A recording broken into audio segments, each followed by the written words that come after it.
Well, Governor, on Tuesday you said that you felt like the sides were about $200 million apart total. Senate Republicans say that's just not the case. So you all are not that close. So where did they say we're telling off? the truth there? Where did they say we're off? Well, they said you all are much further apart than that, and you are not close to a special session this week as you had hoped for.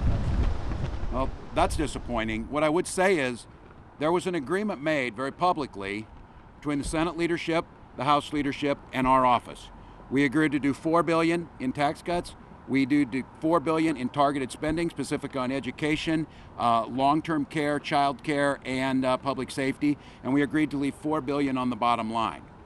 We've agreed then, once we went back, that we would divide that up evenly amongst ourselves, which meant if there's $1 billion in the HHS budget, that's $500 million and $500 million. The House can decide and the Senate can decide. The difference where we're off is especially in the HHS bill, I don't think there's any difference. Education, we're at $1 billion and the spending was within several $1 million on a program there. We've made the case that if you want to send back federal dollars on transportation, don't do that front end piece of that. So if they're counting that piece of that, we're a little bit more, $380 million more if they don't want to take the federal money. But in Health and Human Services, we're simply asking free up the federal money for child care, the CCAP reimbursement and some of those things, and we're able to. I'm not disagreeing with them that we need to do the long-term care, but we can't spend all the money in long-term care and forget the front end side of things with child care and the opioid epidemic. So I would like to hear some specifics because the numbers are all very public. The discussion was meant to be very public. The targets were set out there to get there. And if they're talking that we're more than, several $100 million off, that's because there's a breach of the agreement. You don't get to spend all of the $4 billion is not going to be on my priorities. I don't get that. The House doesn't get that, and the Senate doesn't get that. That's why we said we would just split them up. So I'm still optimistic. I'll be meeting with the Speaker and Leader Miller tomorrow. It's my expectation that we will come to an agreement of how to get past those log jams. But it concerns me that before we talked, they're already talking about they don't want to do it or that we're too far apart. How do they know we're too far apart if we haven't come back together to say where it stands right now? So I think Minnesotans, I'm very clear on this, and I will challenge everybody to go ask them. They think it's insane that we cannot figure out in a budget surplus year, without a budget having to be there, why we can't put money back in the pockets of Minnesotans and why we can't take care of some of those basic things and why we can't honor the agreement to go 4, 4, and 4 and get this done. So I'm going to push again, and this group proved it. They figured out a way to do this. They worked within a limit, and they listened to where the public was. So I think we're much closer. I think I still go within. I think we're on the 1 yard line. I don't want to take. It sounds like they want to take a knee. I do not want to take a knee. Just finish this thing. Get her done. Governor, is it time though to, if you really want a special session to do certain things that you say are, like the federal infrastructure money, for example, or the bonding bill. I mean, just getting rid of the big issues left on the table that are really far apart and trying to focus on things where you can get Republican support. Minority Leader Dowd said he would support coming back for a bonding bill and federal matching dollars.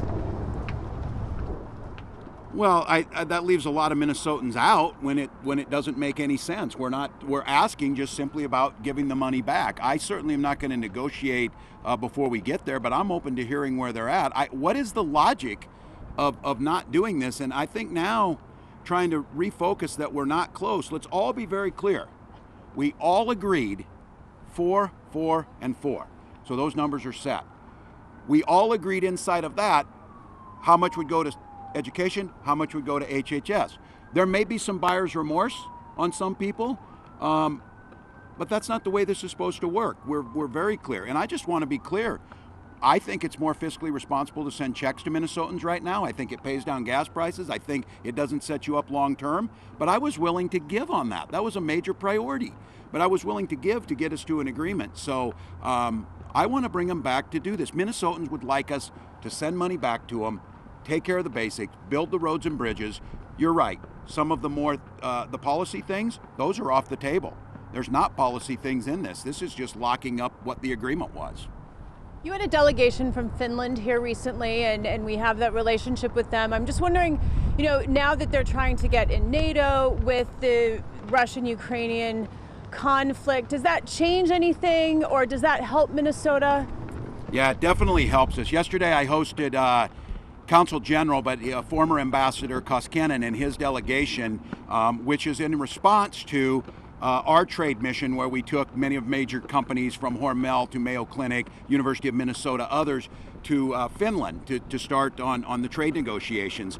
They are reciprocating by coming back. We're getting some deals inked. We have companies like Uponor, UPM, Trust Mary, Finnish companies who are expanding and doing business here. And one of the things was Ambassador Hutala could not be here because he's with the Prime Minister in D.C. to working to get into NATO. We have made it unequivocally, we stand with Finland in this. What they're doing is trying to strengthen their partnerships. Many of you know here, our NATO partners, we have security negotiations and security trades with our NATO allies. Myself, I've done 4 of those NATO missions to Norway.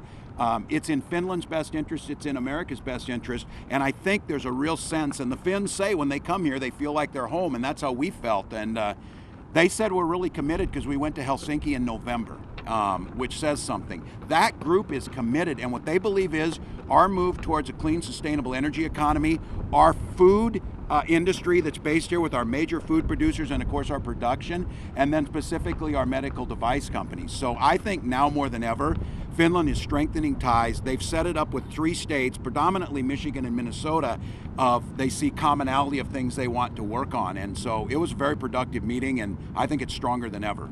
Governor, do you have a meeting scheduled at this point with Leader Miller and Speaker Hortman? Yes, tomorrow. Tomorrow, you know what the time? We can get the We'll time. get it out. It was confirmed this morning to me by my team. And that'll be the first time you've talked since... I've spoken to Speaker Hortman once over Memorial Day. It was her birthday on Friday, so I talked to her a little bit over the weekend. I have not spoken to Senator Miller. We were not planned to. The idea was to go back home, go through the Memorial Day weekend, get started this week, and get this meeting set up. I was kind of hoping we might been do it a little earlier, but it's fine.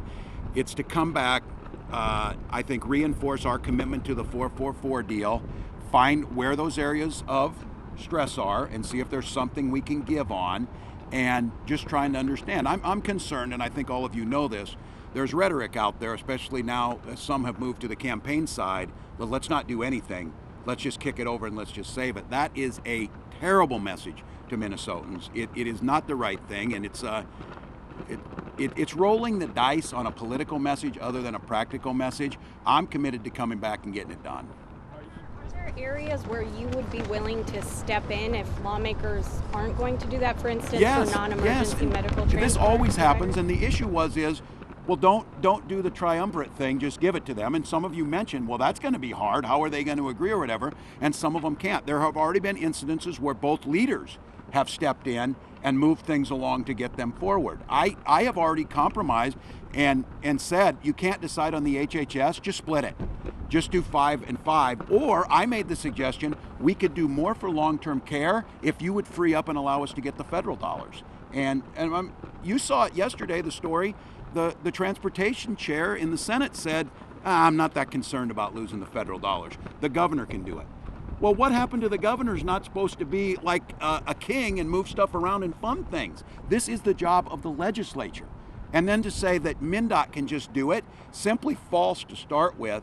And I don't think that shows really good faith. I'm not asking for a whole bunch more long-term spending. I'm asking for us to free up the IIJA, the Bipartisan Infrastructure Act, free up and move those dollars. So I am willing to compromise, but I'm telling you, and these numbers are public, we're close.